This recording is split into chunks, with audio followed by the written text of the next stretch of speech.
The Galactic Overlords arrived above Earth with the same cold certainty that had guided them through centuries of conquest. They had subdued empires older than humanity's oldest ruins, broken fleets that blotted out suns, and extinguished rebellions before they had the chance to ignite.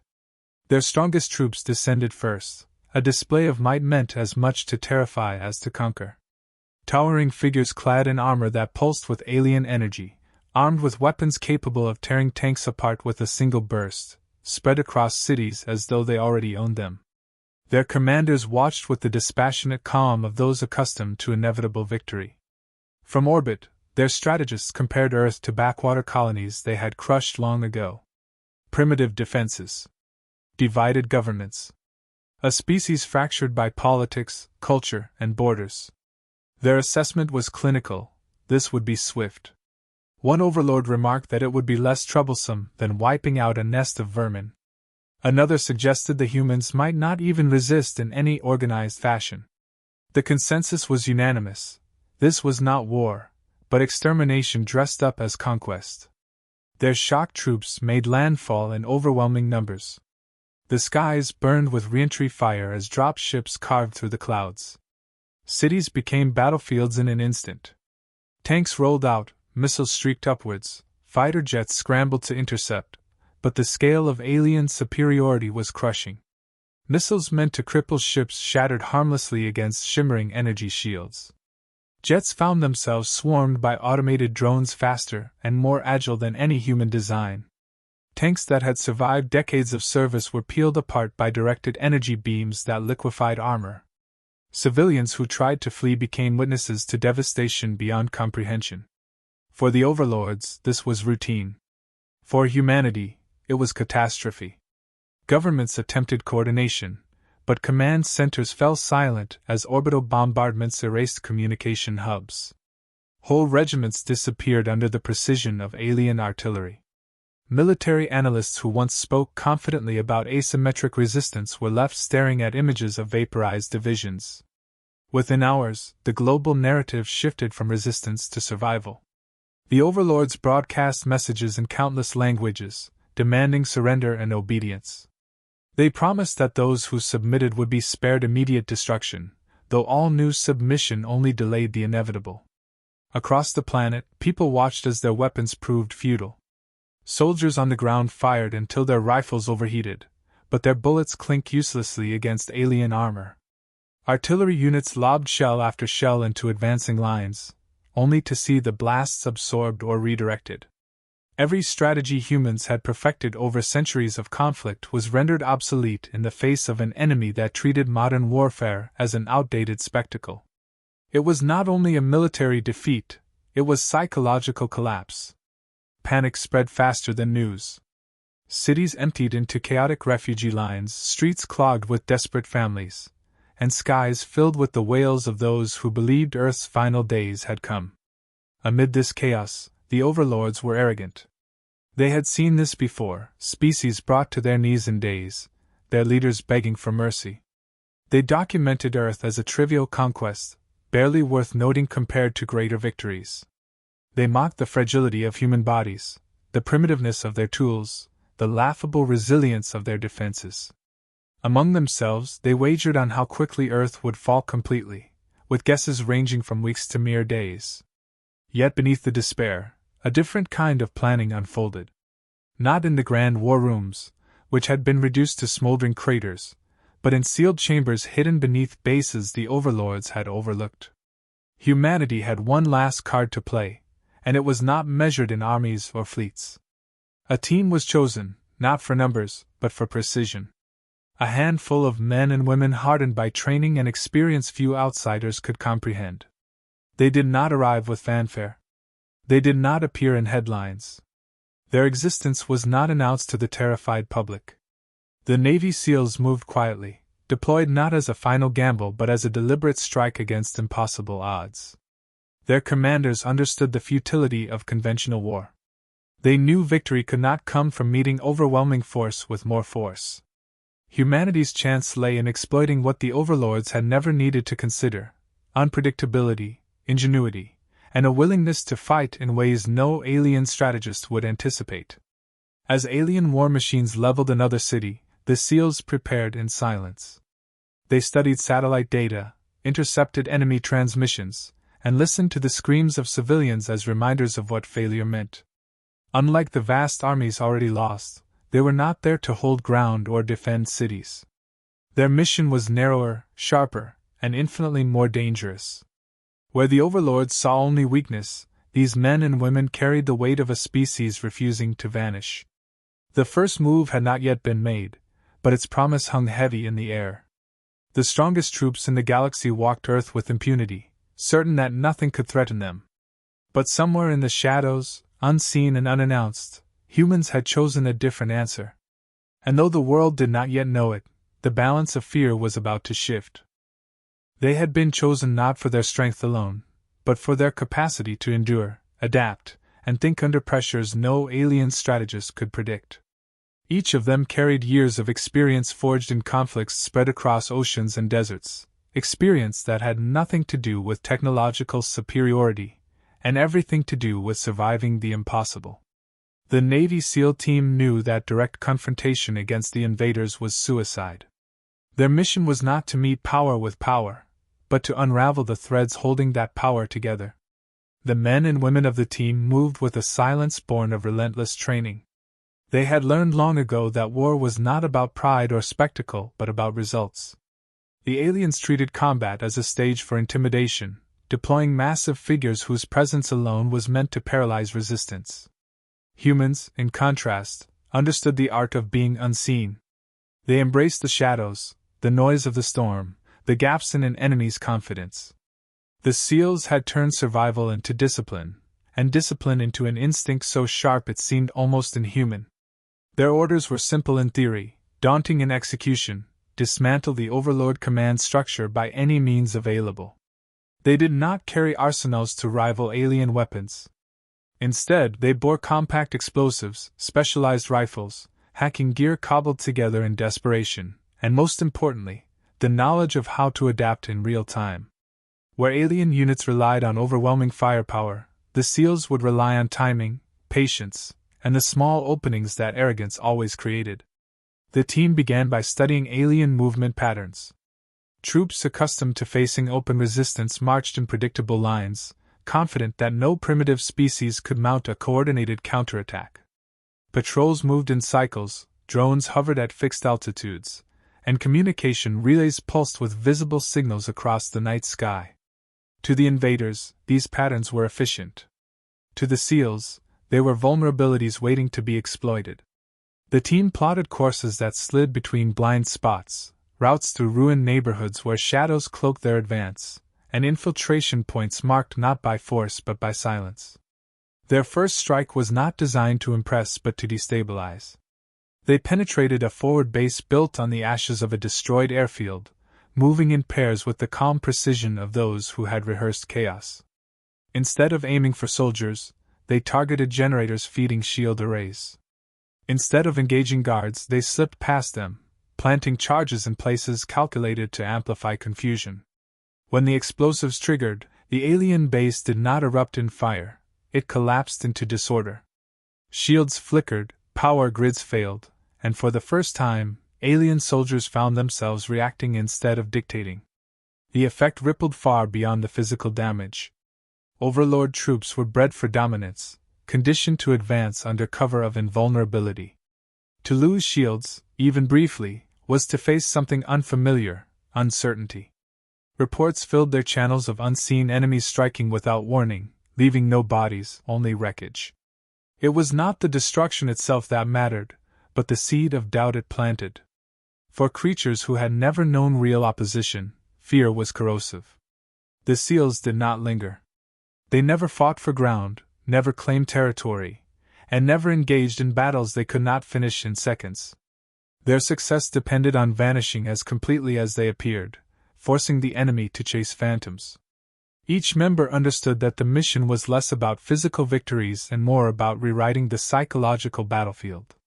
If the strongest troops in the galaxy could be made to hesitate, then humanity's survival had a chance to grow from hesitation into retreat. Between missions, the team said little. Their communication was sparse, stripped of anything unnecessary. They did not discuss glory or vengeance. They did not speak of the civilians they had seen slaughtered, though each carried those images with them like invisible scars. Their language was purely functional: coordinates, signals, targets. This restraint was not coldness but focus, the understanding that their every breath had to serve the objective. Alien strategists struggled to comprehend what was happening. They scanned for armies, for fleets, for organized resistance. None existed. Instead, reports described sudden losses of critical assets, patterns of sabotage that no algorithm could predict, and troops whispering about invisible predators. The overlords were unused to wars where the enemy refused to meet them openly. Their culture celebrated domination through spectacle, but here they faced enemies who fought in silence, without warning, without rules the aliens understood. The SEALs adapted with each engagement. They scavenged alien technology, prying open panels, studying circuits, and bending tools not meant for human hands to new purposes. A drone's targeting system became a navigational beacon.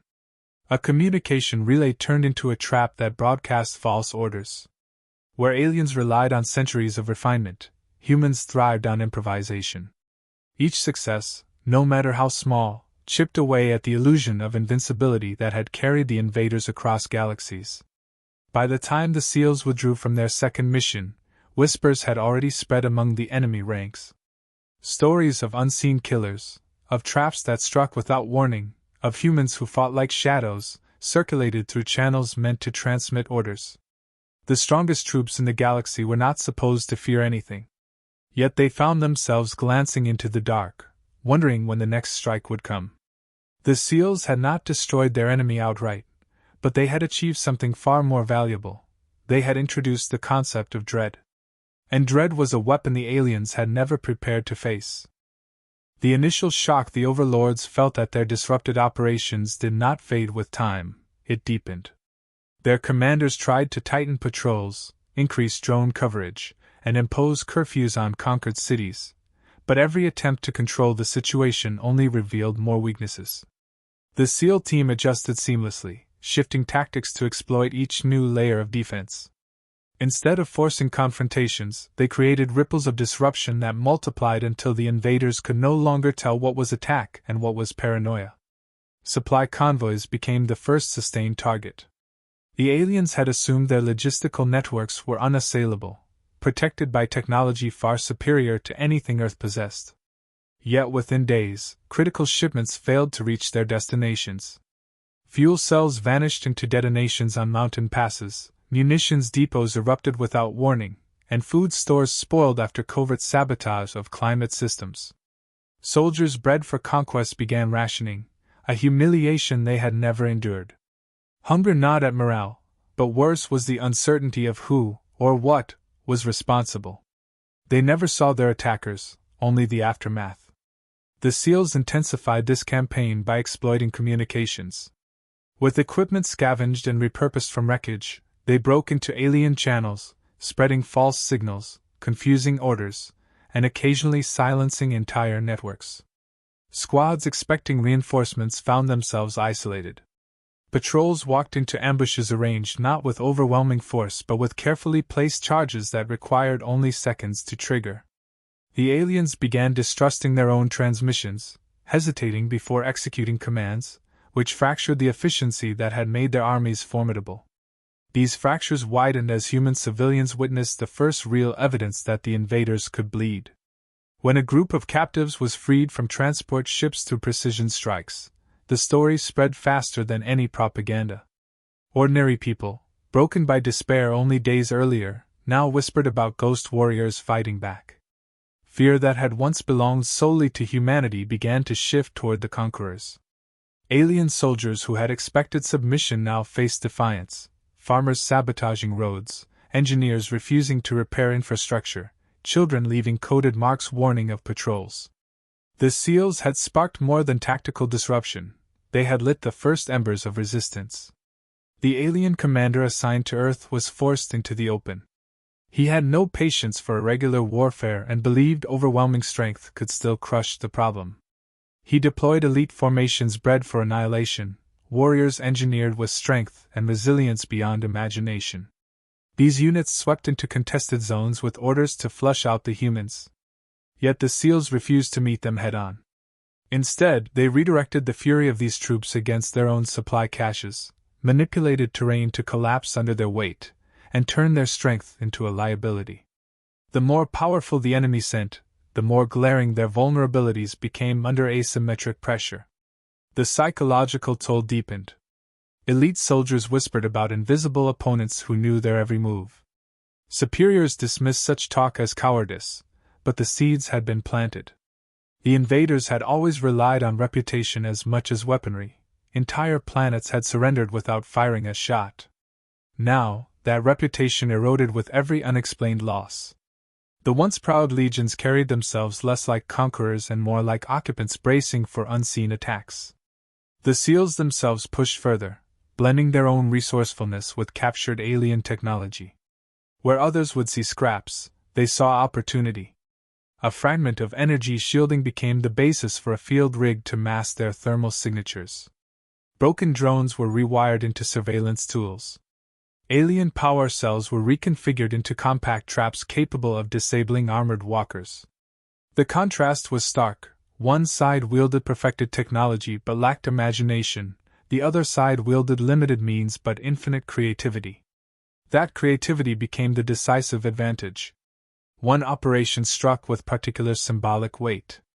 An alien propaganda tower broadcasting messages of dominance collapsed in a single controlled demolition. For civilians, it was proof that the enemy's voice could be silenced. For alien troops, it was a reminder that nothing they built was safe. Afterward, the invaders reinforced their propaganda installations with guards, which only drained more manpower from the front. The SEALs had forced them into the impossible balance of protecting everything at once while controlling nothing completely. By now, the Overlord commander understood he was facing more than nuisance attacks. His army was bleeding efficiency, morale, and resources. Every failed attempt to root out the humans reinforced their mythos. These were not soldiers in his mind anymore, they were predators stalking his legions. His strategies grew increasingly desperate, sacrificing precision for brute shows of force. Orbital strikes rained down on empty forests. Whole neighborhoods were leveled in search of phantoms that had already moved on. Each act of overreaction only confirmed to the wider galaxy that the strongest troops were losing control. The SEAL team did not revel in victories. They carried out their missions with the same unshakable professionalism as when they began. Yet their actions were rewriting the story of Earth's survival.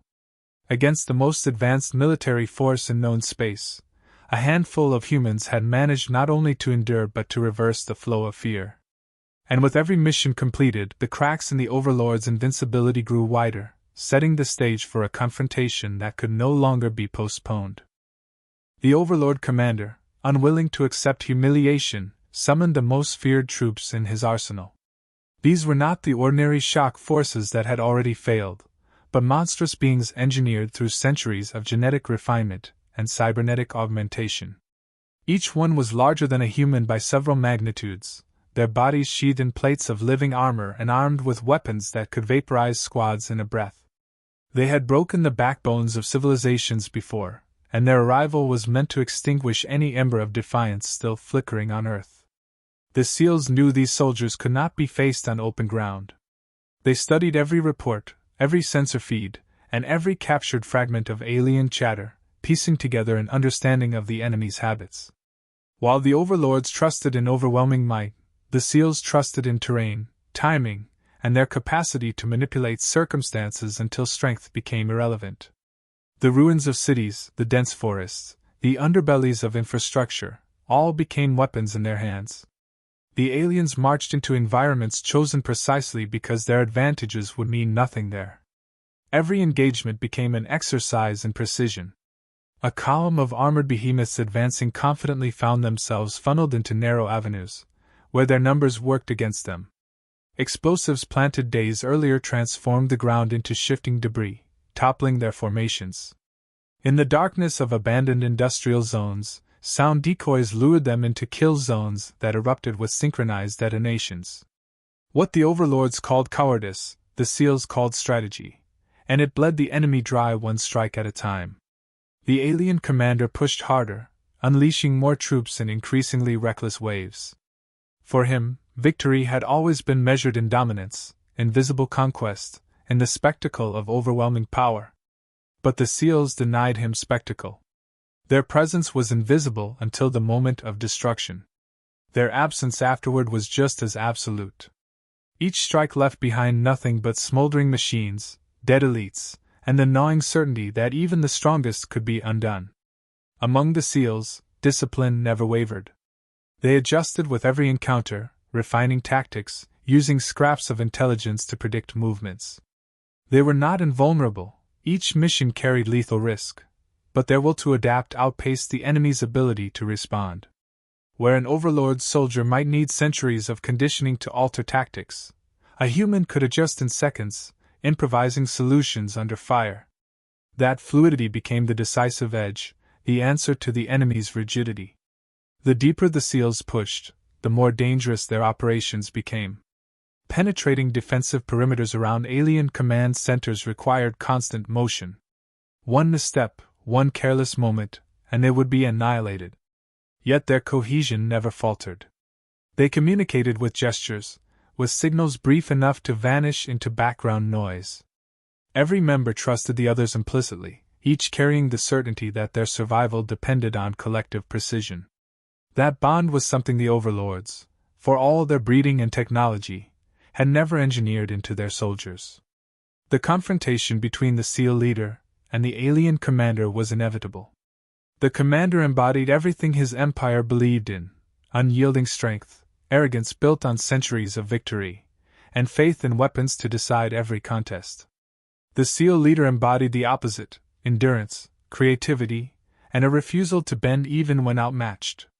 Their duel was not a clash of raw power, for the human could not rival the alien physically.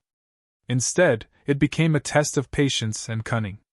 The SEAL feigned retreat, baited the commander into overextending, then used the environment itself as the weapon. What the alien assumed was his advantage, the sheer force of his blows, became his downfall when every strike destabilized the ground prepared to collapse beneath him. When the commander finally fell, it was not with the disbelief of a warrior bested in fair combat but with the incomprehension of a being who had never considered that weaker creatures could outthink him. His soldiers, bred to follow strength, hesitated, leaderless and afraid. In that hesitation, the tide shifted irrevocably. The SEALs did not pause to celebrate. Their mission demanded more. With the commander eliminated, they drove deeper into the command network, dismantling core systems with ruthless efficiency. Communications shattered, supply chains collapsed entirely, and the once invincible army dissolved into scattered units acting without cohesion. The galaxy's most formidable warriors had been stripped of the one thing they relied on above all else: certainty. The strongest troops had been deployed with absolute confidence, yet a handful of humans had undone them not through brute force, but through intelligence, discipline, and the simple refusal to quit. For the first time in recorded Overlord history, their most elite legions had not only been stopped but humiliated. The lesson was undeniable: Earth was no ordinary world, and humans were no ordinary prey. The fall of the alien commander sent shockwaves through his entire force. What had once been a unified war machine began to splinter. Orders ceased to flow, chains of command fractured, and soldiers who had never acted without strict directives were left adrift. The strongest troops in the galaxy, bred to dominate through structure and discipline, faltered when stripped of leadership. They were not designed to improvise. They were not designed to imagine failure. Humanity had given them both. Retreat began quietly, then spread like contagion. Units withdrew from positions they had occupied confidently only days earlier. Drones once hovering in the skies vanished into orbit, their absence leaving silence that civilians had not heard since the invasion began. Supply depots were abandoned, artillery left behind, and in some places, elite soldiers discarded their weapons altogether, more desperate to escape than to fight. What had started as a conquest collapsed into disorder, and the authors of that collapse were nowhere to be found, their identities hidden by shadows and silence. For Earth's people, the change was unmistakable. Cities that had been under siege found the pressure easing. Refugees emerging from basements and shelters discovered that the armored patrols no longer marched with confidence. Resistance fighters, emboldened by stories of unseen allies, began striking openly. Every rumor magnified the legend that a small team of humans had outwitted the mightiest army in the stars. Civilians clung to the tale, not just as fact but as proof of identity. Against impossible odds, humanity had fought back and forced the invincible to bleed. The ripples extended far beyond Earth. Across occupied worlds, whispers spread faster than official communiques. Species long crushed under overlord rule heard the story repeated. Humans, considered backward and fragile, had resisted where empires had collapsed. They had faced the same strongest troops, yet instead of kneeling, they had broken them. What had begun as myth became spark. Rebellions once thought futile reconsidered their chains. The image of the overlords, long sustained by fear, now carried cracks that could never be sealed. Among the seals, there was no declaration of triumph. They remained unseen, their work unfinished. Yet they understood the significance of what had been achieved. They had not destroyed every soldier or ended the overlord threat entirely. What they had done was far more dangerous to the invaders. They had destroyed certainty. An enemy that had believed itself beyond challenge was forced to reckon with the truth that humans fought differently, thought differently, and could not be measured by the standards of others. In debriefings carried out in hidden command centers, the SEAL leader spoke plainly. Humanity lacked the technological superiority of the invaders, but strength alone did not dictate survival. What separated humans from their conquerors was the refusal to accept inevitability. They would use the ground itself as a weapon, bend their minds to adapt to any environment, and endure hardships that others considered unbearable. Victory was not found in matching power with power but in redefining the terms of battle entirely. For the overlords, defeat on Earth was more than a tactical setback. It was an existential warning. Their empire thrived on perception, the belief that resistance was useless. But now, the legend of Earth ensured that no species would ever view them with the same awe. The strongest troops had been sent, and still they had failed. If humans could do this with so little, what might others achieve with courage ignited by their example? The seeds of rebellion were already sown, and the galaxy's balance of power tilted with every retelling of Earth's defiance. On Earth itself, recovery began slowly. Cities lay in ruins, infrastructure shattered, millions displaced. Yet beneath the destruction was something the invaders had never intended to leave behind: unity. Governments once fractured found common ground in survival. Civilians who had known only despair carried themselves with renewed resolve. The scars of invasion became symbols of resistance, each crater and collapse building a reminder that humanity had not surrendered. The SEALs faded back into anonymity, their names unspoken, their deeds carried forward as legend rather than record. They did not seek recognition. Their purpose had never been glory but survival, and in achieving it, they had redefined humanity's place in the universe. The overlords had thought of Earth as prey, but what they encountered instead were predators who had learned to hunt in silence. The final message was not delivered in speeches or broadcasts but in action. The overlords had sent their strongest, and Earth had answered with a handful of humans. Against all logic, that had been enough. The galaxy would remember not the overwhelming armies, but the stubborn resilience of a species that refused to vanish. For the first time, the predators of the stars knew fear, and it had a new name: humanity.